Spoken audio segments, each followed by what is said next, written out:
running drills. So a lot of people use running drills for a lot of different reasons.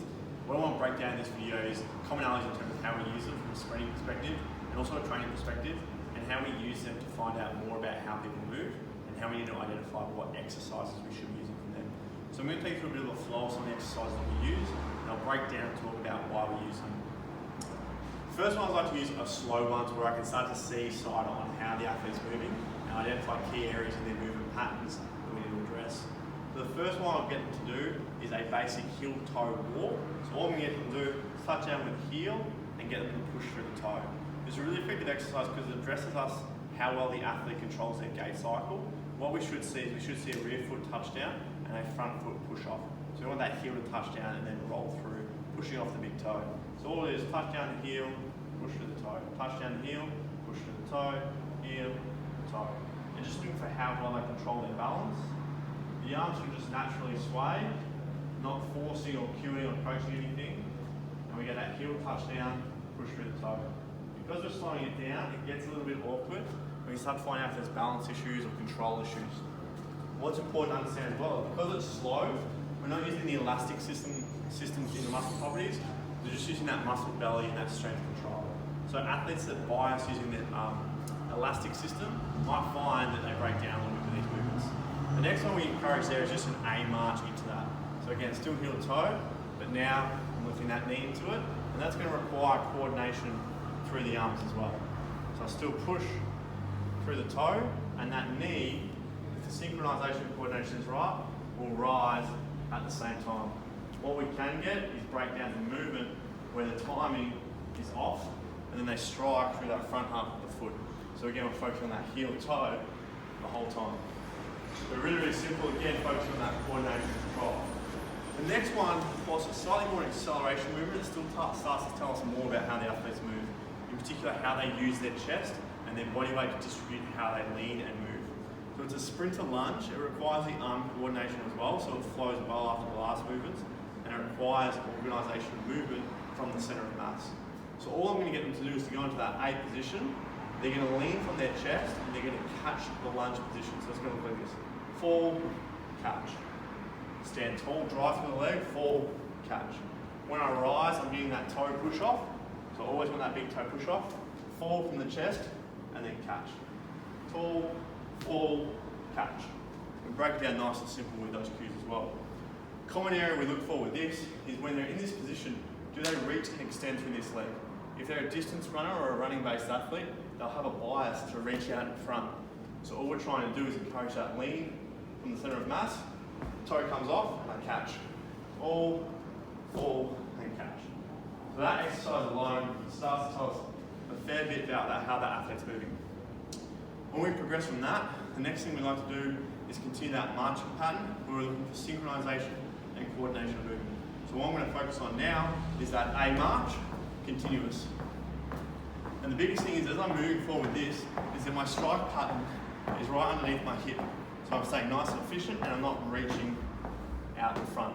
Okay, so that strike is not happening there, it's happening directly underneath me or slightly in front of me to allow me to move forwards.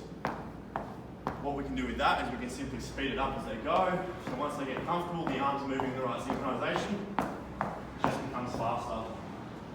Once the athlete has that from a coordination perspective, there's not a heap more need for that exercise. We can start to progress some of the activities that uses elastic recruitment. So what I'm going to use now is a marching pattern into a common A skip.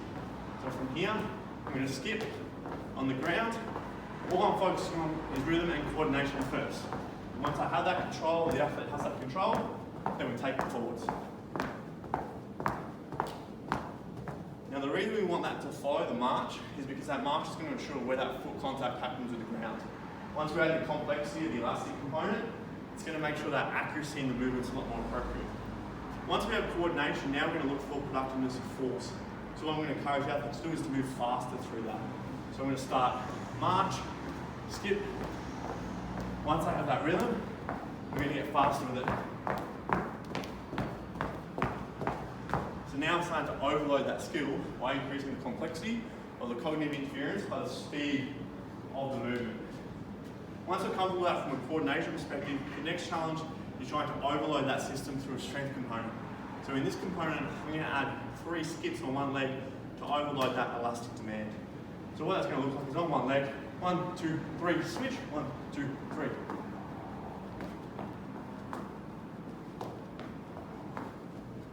So what's important there is when I'm skipping and I make that change, is on that third skip I'm thinking of springing up off the ground because I'm applying force into the ground and my other leg comes down. So when I'm here, that third step is about pushing and then catching. So it's not necessarily about how fast my foot gets down, it's about how well my leg pushes up. So the next step we need to start looking at is how well we repeat that pattern, and these are more acceleration activities. So what we're looking for is turnover of the leg action. So the first one is single leg exchange. We're going to start on one leg and catch, and catch, and catch. And similar to that last triple skip, what I'm thinking about is making that push off the ground to get vertical propulsion or height off the ground. It's not a focus about pushing down necessarily, as it is more about pushing up, all right? Once we roll through that, the next step is to again overload that. And remember, we're always progressing these as the athlete's competent.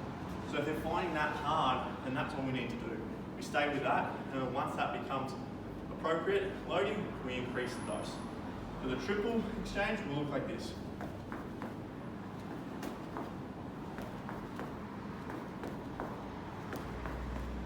So now I'm starting to recruit a whole range of things in terms of extra load, pattern, rhythm, coordination, and also maintain that strength element. Third progression to that is really simple, it's continuous. Now, different to a standard high knee where you might see something like this, or someone talking to their friend, and not really focusing on the context of the movement, might be appropriate for a warm-up exercise, but when we're trying to improve that piston drive into the ground and vertical propulsion, what we're looking for is a slight forward lean, similar to that work that we did with the sprinter lunge. So I'm in that forward lean, and I'm getting that continuous exchange and rhythm. With the elastic component done, talked a little bit about the acceleration nature and that piston-like action. The third element we really like to focus on is the dribble action. And what this replicates is it replicates the cyclical running nature we see in distance running and top speed running mechanics. What essentially happens with the leg is it's spinning in a circle-like action. What we're going to do with the dribbles is we're going to reduce the cognitive load by reducing the activity range, and we're going to continue to build that movement up over time.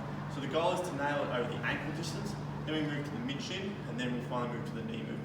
What that looks like this is it's going to be super relaxed, and I'm just drawing little circles, stepping over my ankle. Again, coming back. So it's not the same as the piston-like action where I'm going straight up. I'm actually getting that turnover where I'm drawing that little circle. So if I imagine a rod coming out of my ankle, I'm stepping over that rod every single time. And I'm building that coordination over a small range. Once you're comfortable with that, we progress that, so we move to the mid-shin, and that range of motion increases. So all it's going to become now is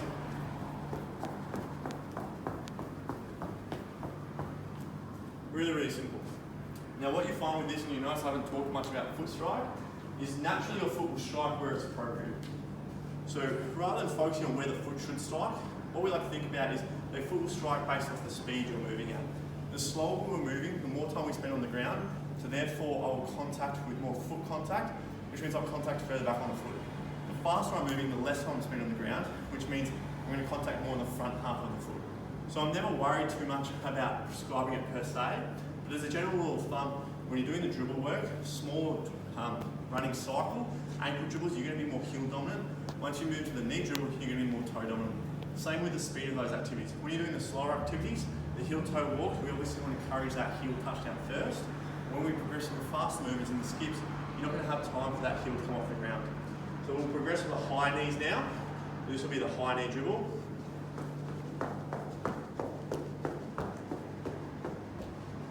Now, naturally speaking, you're not going to build straight into that, so a transition period is really, really appropriate.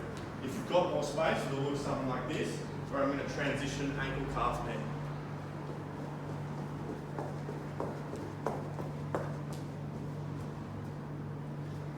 It takes time to put together, so don't expect it to happen straight away, but there's some of the key elements we look at from a running mechanics. So great from an assessment perspective to identify areas of improvement for the athlete, understanding individual ranges in which athletes move, because we know everyone doesn't move the same, and this is not the way you have to move, this is a replication of the activities we're looking for. So that's a really, really simple way in terms of how we address running drills and running mechanics in our program.